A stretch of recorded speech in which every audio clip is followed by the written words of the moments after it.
first clue came from an experiment performed by a physicist, Ernest Rutherford. What you see here is a recreation of the Rutherford experiment. He used an element named polonium, which gives off positively charged particles.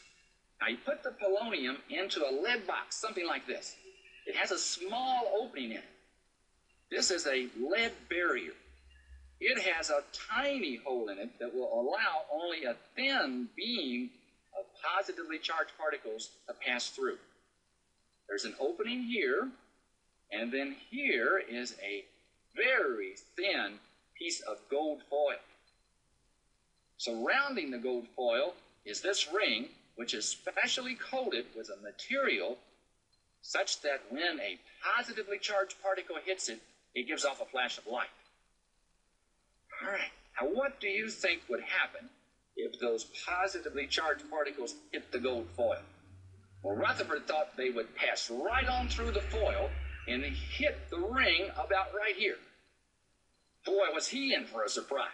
Now, here's what actually happened. Most of the particles passed right through the foil and hit the screen behind it, but not all of them. A few were deflected sideways, and about 1 in every 20,000 of them bounced off the foil back towards the source. Rutherford was astonished.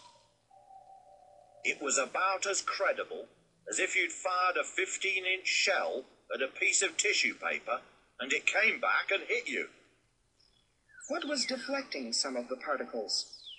Rutherford calculated that each atom must have a nucleus, a center with a large mass and a positive charge concentrated into a small volume. The nucleus had to be massive enough to deflect the heavy particles bombarding it. And since the bombarding particles have a positive charge, the nucleus must have a positive charge to repel them.